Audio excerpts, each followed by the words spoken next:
Now this will tell us.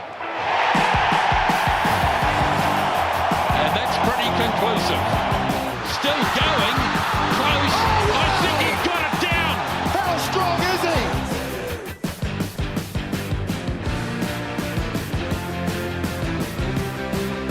he? Welcome. Another week of the Pick and Go podcast ready to go. Thanks for joining us, punters, and thank you for joining me, Carl Tiley. Carl, how are you, mate? Good. Week off last week on the bench, resting up. I'm back. I'm back, baby. Those are soft tissue injuries. They can sneak up on you mid-season like this, so you got to be careful. Got a soft being the key word there. Strong rest and rehabilitation program here. The medical team out the back monitoring everyone's minutes and loads bearing and all that sort of stuff. But someone who never has to worry about load management, Paul Moati. Paul, how are you? Look, if they were focused on HIA, I wouldn't have been here months ago. Fair dinkum.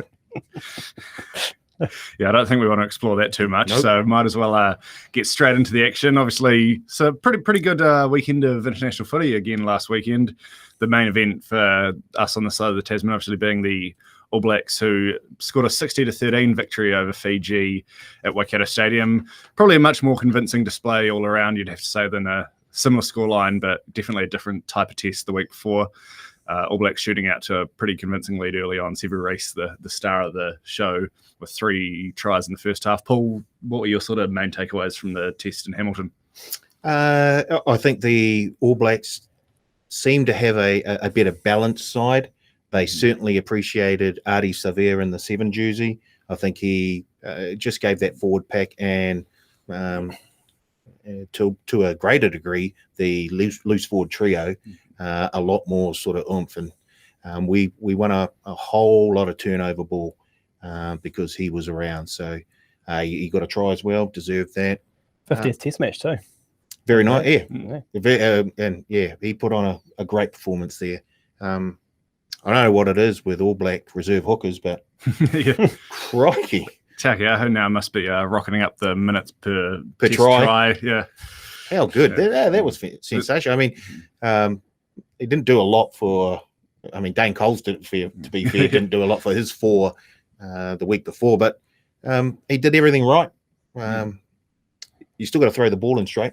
Yeah, felt bad for, I can't remember if it was Sorovi or Frank Lamani who got stuck out on the wing for that second try and got a line straight up on him. And boom. Yeah, it was a bit of a size mismatch there. But how about you, Carl? Was Ardie your standout player for the ABs on Saturday night, or did anyone else catch your eye? Yeah, impressed with Ardie. It's good to see him back in the black jersey. And like Paul said, he just brings that extra, whatever it is, X factor, I guess, enthusiasm, experience to not only the forward pack but the loose forward trio there. Excited to see him against the bigger teams going forward, but also really impressed with, and I've been harping on about it for weeks, David Havili again in the 12 is particularly that little flick pass, the little break and flick pass to Sevu Reece for the first try or second try of the match, I think it was. He's just been really rock solid, and for a player who said at the start of the season didn't really want to play 12. He's going all right. Certainly making that jersey his own. You have to wonder if he had been playing the midfield his whole career, because I'd have to say he certainly reached a bigger height at 12 than he ever did at 15, even though he did play a couple of All Blacks games in that jersey. If he'd been a midfielder from day dot, you have to imagine just how good he would have been. But I wanted to give a quick shout out to his midfield partner, Anton Leonard-Brown, who obviously made his return from injury on Saturday night as well. I just thought the backline as a whole looked so much more connected and everyone was on the same page a bit more. The way he sort of just fills in all the gaps, and he's always in the right place, makes the right decision.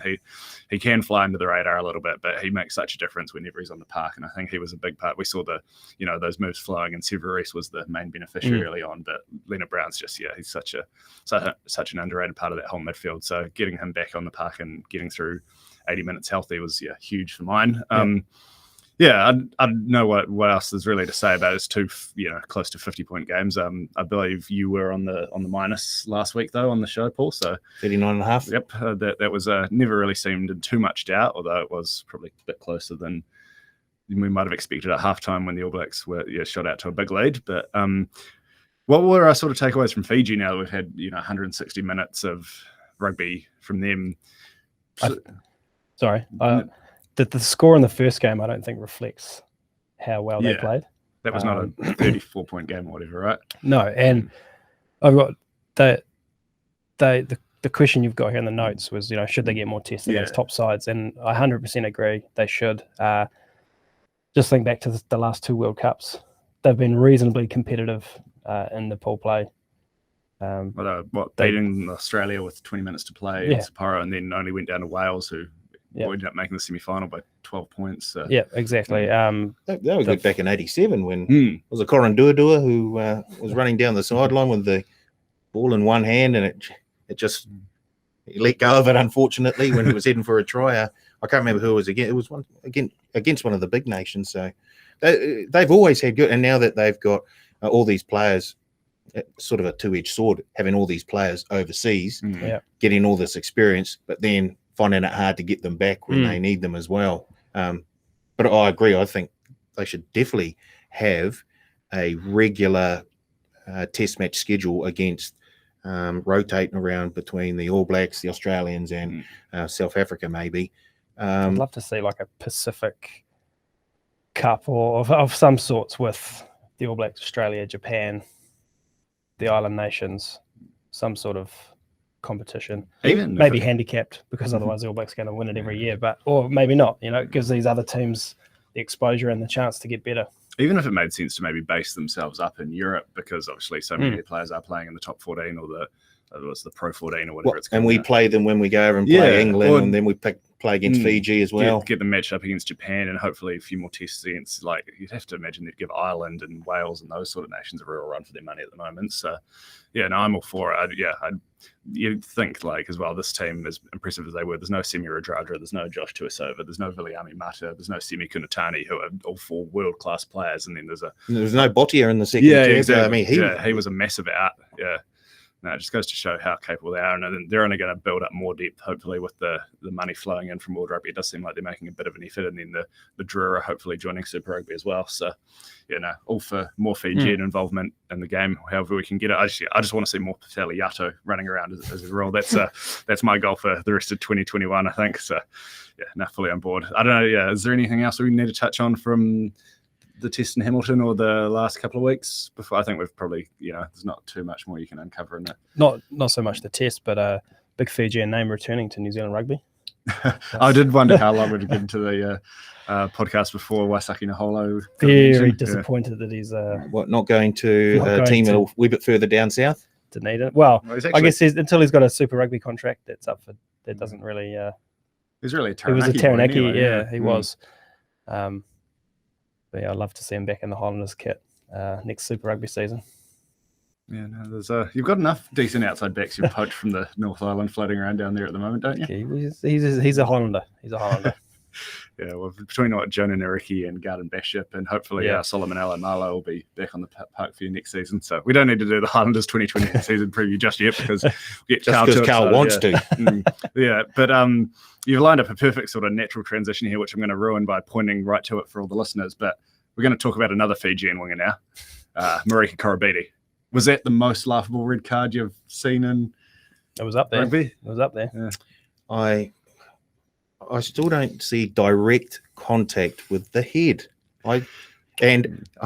Look, they haven't given any time off. Well, it. They essentially said it was never a red card, right? Like, Thank you. I just the way it seems like they're looking for reasons to red card guys now. Like, I was watching the replay of that, and there was about 5 different camera angles, and maybe 2 showed where the shoulder slid up and got his chin. The other 3 made it seem pretty clearly like he got. So that's not direct. Yeah, and it's like, are we going to focus on the negative or focus on the try and keep the guy in the park here? Like, there was clearly no real malice in it. Like the French number 8 flying around like me and the wet. Hold on. Someone poked him in the eye. It's. I mean, pretty much all that's been said about this whole situation needed to be right. We talked similarly about. Is that a word? Similarly about this earlier in the season, the Aotearoa Super Rugby Aotearoa final, when those 2 yellow cards, which probably should have been red, the refs started at yellow and tried to find a reason to go red. Whereas this has started at red. They've tried to find a reason to go backwards, but they couldn't. But I think there's no Mike consistency. Fraser wouldn't let them, I think, is the more. Yeah. Yeah. It's just there was no intent. There was no contact with the head. I think it's he shouldn't have been sent off. But I think players now have to realise if they want to take the game out of referees' hands, then they're going to have to aim a little bit lower to give themselves a bigger sort of zone, safety zone sort of thing, just in case they're slightly off. Hard luck for Kurabeti. I thought it was a great tackle that he made. I thought the number 8 should have been given a yellow card for playing around, because it's almost like we're sort of heading down the soccer sort of road here, where if someone runs by you really quickly, you fall on the ground, you'll get a penalty awarded for a free kick awarded. So, and I thought Dave Rennie made a great point around that afterwards. Pretty shortly afterwards, the French winger or scrum half went flying over the top of Tate McDermott in the corner and scored a try. And there was a very clear leading forearm into the throat. I saw. I think it was Finn Russell got sent off for doing a very similar thing in the Six Nations earlier this year. But if Tate McDermott had been rolling around on the floor like Neymar, he probably gets that sent up to the video referee, and I think all of a sudden no try, and it's no try to penalty. They couldn't have had the point of the elbow going much further forward there. So as I think that definitely contributed to it. But it's one of those things. I feel like we're going to be having this conversation every couple of weeks. Let's just hope it doesn't happen in the first minute of a Bledisloe test and it's Sever Reese on the receiving end that time, because it'll be a whole lot more noisy on the side of the Tasman. But got to give it to the Aussies though, right? To stick it out with 14 men against what we saw was a pretty tough French side. That was a huge effort. Yeah, because finally, probably the first real positive they can take from that series as a whole. But Rennie's he's a very, very good coach, and he doesn't have a lot of pieces to work with that Australian team, but what he has done, he's, I guess, got them all believing in themselves and all heading in the same direction. So their individual sums are actually greater when you add them all up. So he's done a fantastic job there, and I'll be really, really interested to see how the All Blacks go against the Australians. It wasn't long ago the Aussies ran us really close. It was a draw. There's a draw in Wellington last year, and there was a loss in Brisbane last year as well. It was too. It's it was a pretty average French team though. Well, I say average. But they managed to lose to an equally average French team the week before. With that's what I like. A full strength French side, probably wins that series 3-0. Well, you'd have to admit, even given the 2 tests they won were pretty slim margins, you chuck even DuPont and Tamek in there, let alone the rest of the blokes who are missing. That's got to add 5 or 6 points to. We were talking about Antoine DuPont is probably the best player in the world during the Six Nations. So France were obviously missing a lot of guys, but it's you've got to come from somewhere, and it was a pretty rough 18 months or so for Australian rugby from the end of the World Cup through. So I do think. While he might not have the horses, Dave Rennie, he'll at least have an idea of what he's doing. He's not going to be one who changes his plans every week based on, he's not going to throw the baby out with the bathwater after a couple of performances. He knows where he wants to be in 2023. And I'm not sure he's got a lot of sort of options. To be fair. Well, I don't know, I'm just thinking to some coaching decisions we might see in the 13-man code across the Tasman. Kevin Walters and Michael Maguire's who are calling in all sorts every week after that. So, I do think that is and we've seen it. He's obviously done a good job wherever he's been before that, like at Glasgow, and the Chiefs obviously jumped to mind. He got the job done, so you have to say he's got the track record to stick it out. But that does move us on nicely to the next test for both of these teams, which will be at Eden Park in about 2.5 weeks' time. Bledisloe won. The line's out. It is. I believe on this podcast a week or two ago you said 24.5 was your early guess. You're 5 points off, Paul. It's New Zealand minus 19.5. Pretty good guess, though. Yeah. I don't know if the performance on Saturday night maybe brought that in 3 or 4 points, but what are your early thoughts on how the first Bledisloe the year will go? It's in Perth, isn't it? No. I think Eden Park and then Park. And then they head over. Then they head over to Perth, right? Oh, yeah. Yeah, sorry. Eden Park, Perth, then back to Wellington. I mean, the way Trans-Tasman travels going, it could be. Well, yeah, are they Stewart Island? Are they on their way now? They might have to be. To get out of quarantine? Yeah, they're certainly not going at Auckland, Perth, Wellington. There is 2 weeks between games. But then only a week between Perth back to Wellington, which is, watch the Perth's space. so far away. There's no way COVID got to Perth, right? I really don't want to get into this area. My goodness. Sorry. I'd rather do an hour and a half on the Barrett Moanga debate than get into this. So. Sorry. If they're doing 2 weeks quarantine, I got to be over here this weekend. Yeah, They won't be doing quarantine.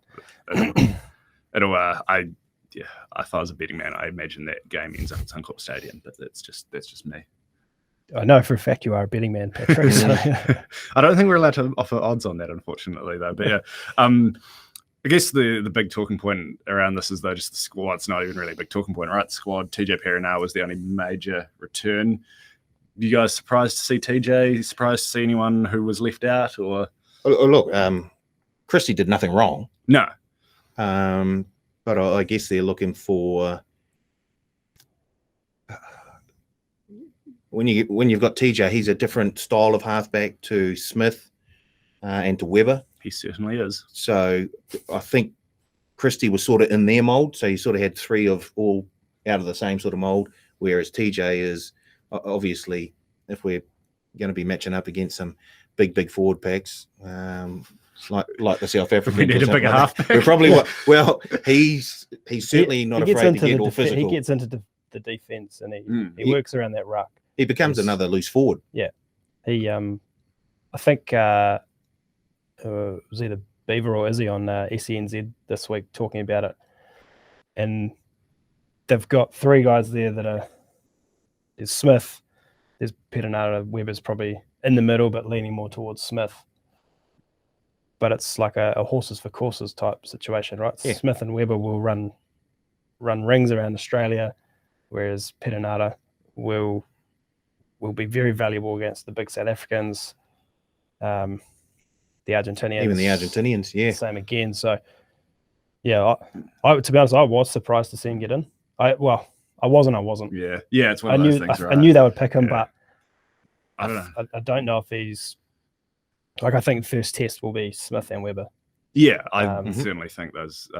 For me, just it screams a little. I don't know, like what that lack of forward planning, right? Like we've said over time and time again, these 3 halfbacks are all going to be pretty much on the same time. Yeah, like the same bus out of town. Yeah, like they're not all going to be there in 6 years' time. There's obviously Falau Fakatava coming through, but he's got the ACL injury. We don't know how he's going to come back from that, and there's this whole eligibility issue floating around. He might not even be eligible till after the next World Cup. Like I would have thought Finlay Christie had certainly done nothing wrong. You might as well. He's been kept in his injury cover, but it would be worth just backing the guy and saying this is the horse we've picked. Certainly I can't see in the current form TJ Perenara taking Aaron Smith's starting spot, and the difference between him and Brad Weber is pretty negligible. So that was my only real take on the matter. But other than that, I think it's an Ian Foster squad. We're not going to see too many crazy decisions, right? Yep. Yeah.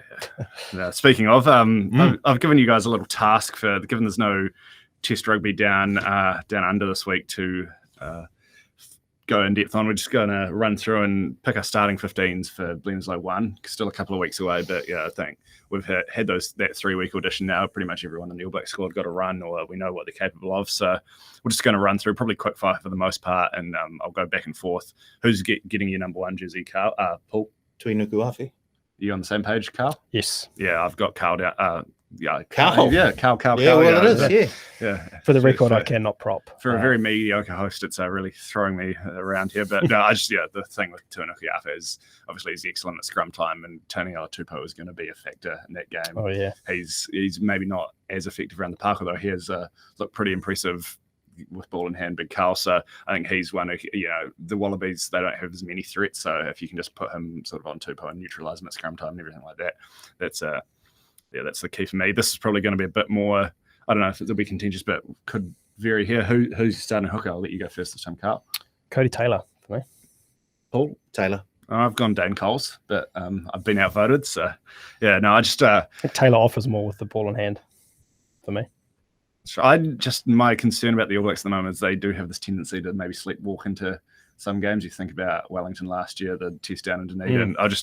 It's obviously not only on these guys' hands, but I did have noted down here that Cody started the game in Wellington and the game in Brisbane against the Wallabies last year, both of which weren't great performances, whereas Dane maybe played in a couple of the strong performances against Argentina and Newcastle, where it was really good, and then the game at Stadium Australia. So I just think having Dane in there to sort of, he's not going to sleepwalk into anything, that man, and then Cody's just as dangerous coming off the bench. He can be the man scoring 3 tries and the back of rolling balls in the second half. But you're splitting hairs. Those two are going to be the hookers in some order, and they're going to play probably 45 and 35 minutes or something. So, I've got Nepalala as my tight head. Any disagreements there? Ding, ding.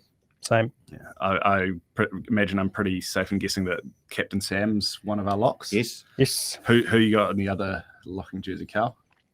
I've put Retallick because that's who I think they're going to pick. But I'd like to see Tuipulotu get a run. But I think they'll go Retallick. Yeah.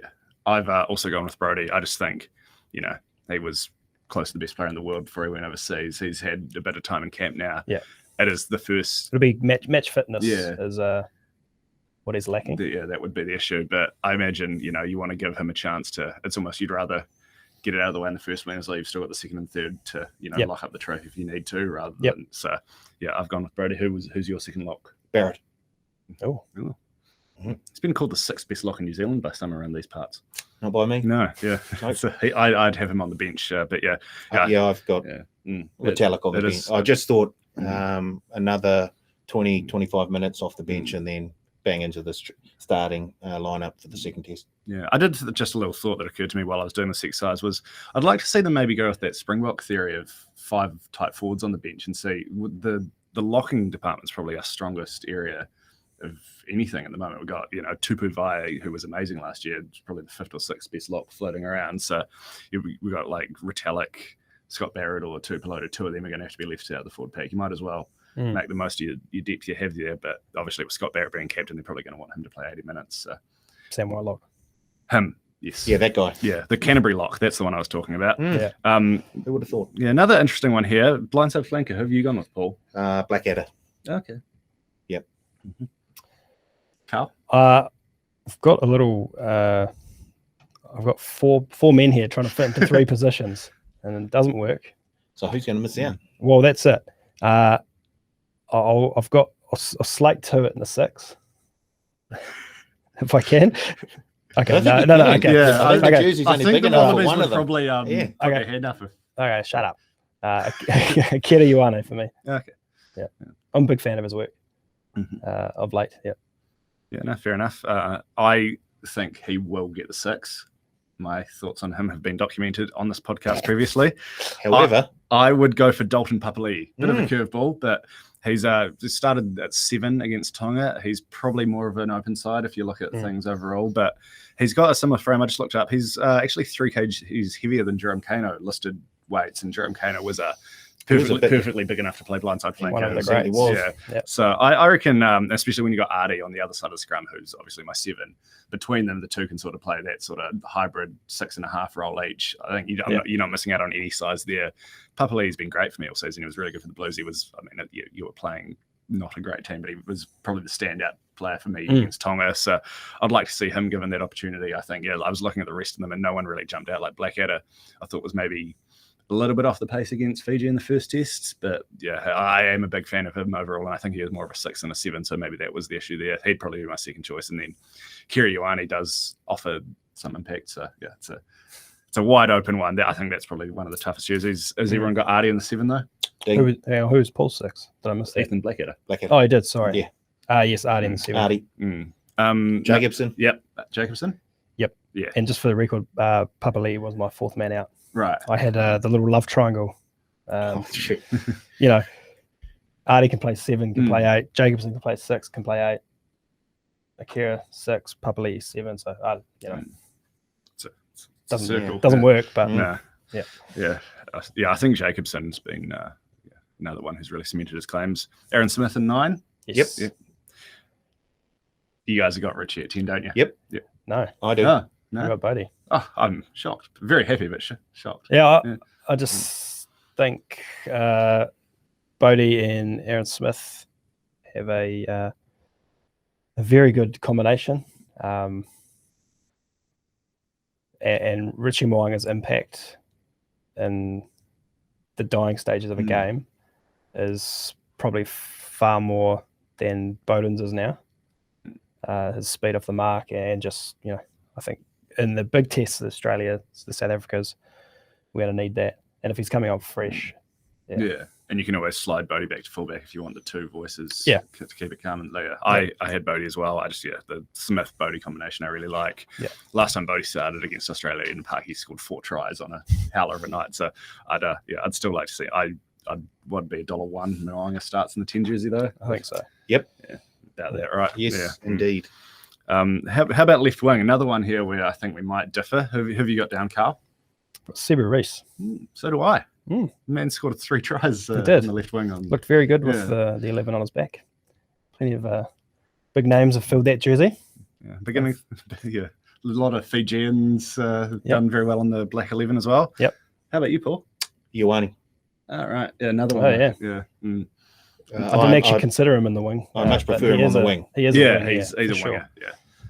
Yeah. It's interesting. The two guys we've mentioned, both not probably seen as left wingers when the squads wasn't that, or haven't played a lot of rugby on the left wing in recent years, but certainly excel in that role. I wouldn't. Now that you've said that, I wouldn't mind seeing him on the left wing. I think I didn't consider that. I think if they're prepared to accept that he is a winger, not a midfielder, Rico would go great on the left wing as well. But I think they're not going to play him there though, are they? Because they selected him as a midfielder. Yeah, they probably played George Bridge. David Havili in the 12 jersey, everyone? Yep. Yeah, no. I'm still not sure that's the long-term answer there, but he's playing for right now. He's the best person for the job. Yeah, I don't know what Braden Daniel's story is, but hoping to see him back soon. ALB. Yep. Will Jordan? Yes. Yeah. Fullback Geordie. D-Mac. Yeah. Geordie on the bench. Either of those two, but I think Damian McKenzie probably just for me edges them on form. Yeah, no, that's probably fair. I think they're two. Yeah, it's another sort of. There's maybe they do a lot of similar things, but it's do you want Geordie's probably kicking game in size or D-Mac's game breaking? But I think it may be similar to what you were saying with Perinara. D-Mac will just tear up Australia in a few of these, whereas maybe against South Africa when it's a bit tighter and you need someone who can boot a penalty over from 65 metres, maybe had a crash ball at speed as well. I think in those tighter tests, Geordie's because we haven't really had a guy who can do that, like just kick penalties from all over the park for a while. No. That threat, you just can't give away a penalty, and your own half does carry some weight. So, I think come South Africa, he'll be the one. But D-Mac, you really can't. I mean, the man won the Golden Beaver. You just can't argue with that. Yep. Yeah, that's and there's no point going through the benches because it will be here all day. But just interesting. I think we're probably all on the same page for about 10 positions there. So just pretty good effort. One of the locks. Yeah, the blind side, first 5, left wing, and fullback. Yeah, it's not bad. Not bad. Yeah. I guess it's we're a well-oiled team here on the. Well, I think we know that Fozzie's quite conservative, so we're not going to do any. Well, he's probably not going to do anything outside the square. Yeah, you might bring Grant Fox back to start at first 5 or something. That would be about as a. Yeah, I'd rather see Ryan Fox at first 5. It's interesting.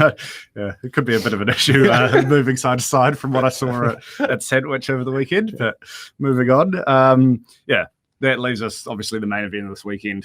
It's first test, Cape Town Stadium, 4:00 Sunday morning. It's been pretty heavily anticipated, I have to say. The Lions kicking off their move to Cape Town. This test was always going to be in Cape Town. The next two were going to be on the high veld at Soccer City, I believe. But obviously no longer with everything going on in South Africa. They decided to stay in the bubble in Cape Town. I don't know if the lack of altitude will help the Lions later in the series. Probably, I'd almost think probably with not having as much rugby, and then the South Africans will be benefited by staying at sea level. Just the Lions have that much more match fitness, but it's probably much of a muchness. The Lions also have the Springboks also have guys who like to smash the ball over from well in their own half up in the altitude. So the Lions side though named this morning. I'm just going to pull it up here somewhere. I do have it open.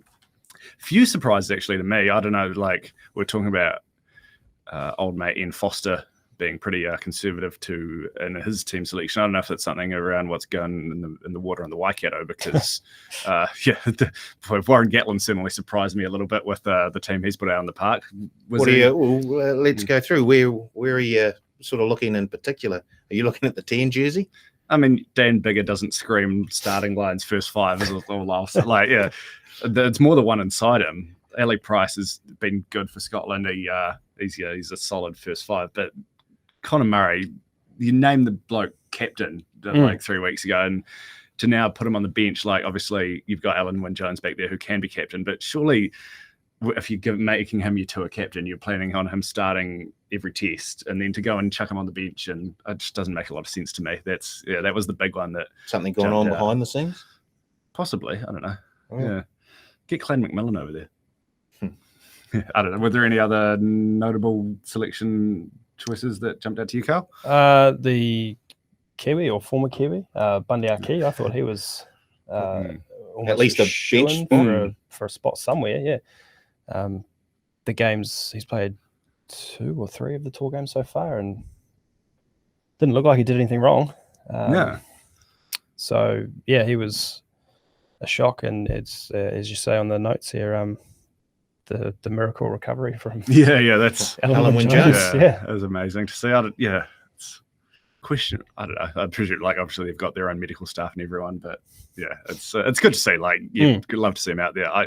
The other one for me was Courtney Laws at 6, who's been, he's a lock /6. Yeah. It does remind me a little bit of the old Scott Barrett on the blind side in the World Cup thing, like maybe trying to match up against the Springbok physicality, and then that is a big pack.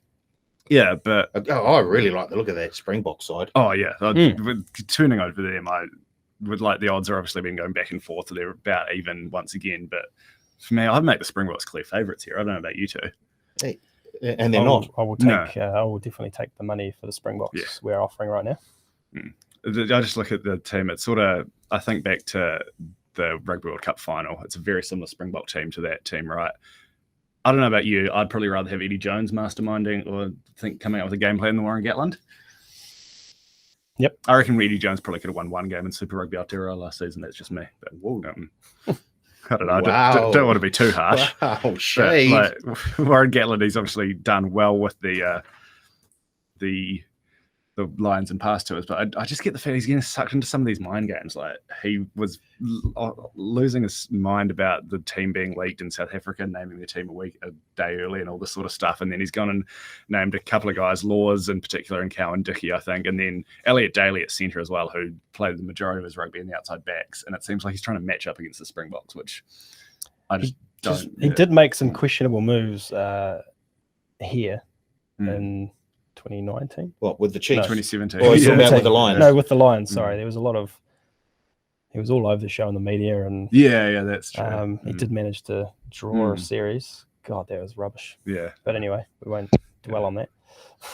But just saying, like he's got the runs on the board, right? Like it's sort of a Dave Rennie thing, right? Like he kind of, but I do think you just look at this team player for player, and like Ali Price and Dan Biggle went starting in the halves 4 years ago. You had Sexton and Conor Murray there. You had, I think the other. Oh, that reminds me, Talupi Faletau should be the 8. He's the best number 8, maybe in the world. Then you got Jack Conan, he's a very strong ball runner. I think that's why he's in there. They want someone who can be their Dwayne Vermeulen, who can try and bend that Springbok line. But you can't be picking one-dimensional players. And I just think his work rate's going to get found out against the Springboks pack. But it just really does look impressive, doesn't it, on paper? I'm just trying to figure out why they're not favourites. Yeah, lack of game time. Yeah, I think that's the big thing, right? Yeah. Possibly that. A number of these players got a run though with the South Africa A. Yeah. In a game that they won, a different Lions team, but a pretty strong Lions team played both games. And then you add Sia Khaleesi, Andre Pollard, Makazole and Pimpy into that, plus a few others. $1.87 head-to-head right now. Yep. I'll take it. You can get minus 0.5 at $1.92, which brings me on to my best bet of the game. It's exactly that. Yeah. Minus 0.5 in the point start market. Yeah, nice. Yeah. How about you, Carl? Is you just going head to head or? My best. No, I've actually on South Africa 1-12. Yeah, nice. At 260. It's not going to be a blowout. No. And I think South Africa are going to win. So it's a best value play if you can get your head around that. For sure, yeah. No, I do like the value on offer there. The Lions, they do tend to, well, just thinking back to 2017, like the first test was definitely their worst test of the three, right? Like they were pretty comfortably beaten at Eden Park. And then, to be fair, they'd had the crap bashed out of them for a month or so before that by all our Super Rugby teams. Yeah, but they I think Gatlin sort of saw it and changed from the first test to the second test, and they made some improvement. So whether he's been able to take that from the South Africa A game, I can see them starting slowly again here. Yeah, are you also on the south side of the Springboks pool? Just head to head, 187. Very happy to take that. I'll run to the bank with that. It got a bit of value for us too. You're always sucker for a value bet. Yeah. I don't know how many tries. I'm just trying to figure out how many tries are going to be scored. It was 17-13 with, I think, 2 tries in that South Africa A Lions game. Yeah, you don't know. I don't know how much you can take out of that. What about Weather Watch? We love Weather Watch here on the Pick and Go. So it does look like it's going to be clear in Cape Town. Yeah, 1% chance of precipitation. Oh, there you go. Tries. It's a flat track there at Greenpoint. So not that I think it's going to matter, because I think Springboks Faf de Klerk's going to look out and go, hey, that's Shislin Colby. Hey, that's Laconia Arm. Oh, well, that's Damien Delenda. He's one of the best midfielders in the world. I'm going to put a box kick up. Yeah. There's going to be a lot. We need a line on total box kicks. I'm going to keep going. Take the over? Just whatever the over is, yeah. Take it. I always do enjoy just watching my South African friends on social media getting more and more mad at de Klerk as games go on. So he's, for someone who's won a World Cup and pretty widely regarded as one of the best halfbacks in the world, not overly popular in his homeland, I don't think, but that might just be the people I associate with. So. Yeah, I like the winning team in margin, the 10-point winning team in margin, and I don't mind the look of South Africa 11-20 at 650. You've been reading my notes. That is value. That's got down right there. Yeah. I was just about to say, I remember it was either you or Carl really keen on the 11-20 with the Crusaders, I think, during the Super Rugby that was me, season. And that just looks like a wee bit of value, 650. I used it a lot in Highlanders, and it was always either 21 or 10. Yeah. No, I also like that 11-20. I think, it's very shocked if it goes more than the 20-point margin, but if I do think South Africa are a little bit better, and they have the potential to be a bit more expensive than I think the Lions will be, which could see a couple of tries later. It's sort of similar to, obviously it's not the same team, but similar to what we saw in the World Cup final, where that forward pack just grinds away, and then they bring on a whole nother tight five, and then Cheslin Colby finally gets his hand on the ball and does something magic. So I could see it maybe getting away from the Lions a bit later on. How about you, Carl? Have you got some? Yeah, I know we're going to get to a try score in a minute, but I've got 2 try scores essentially. One's my value bet, and it's our favourite big man from South Africa, Malcolm Marx. At $5 to score a try. Is he the OG try scoring hooker? He was. Just can sniff them out. So if it's tight in the forwards, which these games tend to be, late in the piece, the bench as well, it'll open up a bit, I imagine. He'll be there or thereabouts. South Africans not shy of trying a rolling maul. Yep, at $5. Yeah, I think probably a couple of years ago, Super Rugby before COVID, he was probably around that $1.80, he was $70 mark, similar to Cody Taylor this year. So $5 is plenty of value. Yeah, but I have put down a try score as well, just with the question next to it: will there be any? Because I wouldn't shock. There was obviously one test in 2017 where the Lions held the All Blacks scoreless in the winner. A lot of tries, or not scoreless, sorry, without a try, and down in Wellington, in the one of the wettest nights I've ever experienced. I've had such a bad run of test matches at the stadium. What, you mean results-wise? The ones that I go to, results-wise. I went to the Australian one last year, 16-0. Was it the Lions one? Been to a couple of French ones we've lost. Were you at the one against South Africa a couple of years before? Where I've never been to a South African one. No. That was a great test. I was at the pub watching that one. That was a great test. Sorry, off track. No. But, all right. Who's your other try scorer though? For the country, please don't go. Cheslin Colby at $3. My man, I absolutely love him. I've also got him circled at $3, but I reckon you're just as well off playing the $9 first try scorer, because if he does get one, it might be the only one. He's, what have I got down? He's already been top try scorer twice in his 10 test starts. So it seems like there's a little bit of value available there. And the Lions, or Warren Gatland coach sides in general, they tend to concede tries in wide areas. You think back to that 2017 series, it was Cody Taylor out on the right wing scoring the first try, and then Rico Ioane scored a couple on the wing as well. Yeah, they do tend to. Yeah, like compress. They're going to be solid in the defense. middle. Jordy Barrett got a couple out wide. Yeah. And that third test was, I think, Geordie tapping it down to Nani from the cross kick. Yeah, that's right. That I think that's where you can get at. The Lions is going to be out wide, and Colby and Mapimpi and the like. So, but yeah, choosing Colby $3. He's the sort of guy as well in a really tight test like this. He can make something happen out of nothing. Yeah. So that's who I'll be going with. You got a try scorer as well lined up, Paul? Yeah, I'll go cheesy as well. I'll go Colby. No, I'll take the other. I'll go Mapimpi. Yeah, not bad. Yeah. Well, yeah, I do agree. I think if the tries are going to be scored, they're going to be scored out wide. Yeah, it's probably not a game to be backing like a hard-running loose forward to score a try. Yeah, I'm probably doing this now. Totally Faletau's going to score a double. Yeah, that's. I think that covers it though, right? Like, yeah, pretty much. Yeah, it's hard when we're all just like, wow, those odds seem a bit interesting. Yeah, it could very well be a 5-3. Or a 6-3. If that's Chesley Colby scoring the 1-5, I'll be more than happy with that. But no, it should be really. I'm considering setting the alarm for 4:00 on Sunday morning. I'm sure you'll set it. It'll be, well, yeah. I mean, I have to be sober enough to remember to set it. It'll be very dependent on the results in the Wellington region on Saturday afternoon at 2:30 as to at Eastbourne. No, we've got to actually go. Lost to Johnsonville a couple of weeks ago, so we've got to head back out to Helston Park for the semi-final, which is a tough place to go.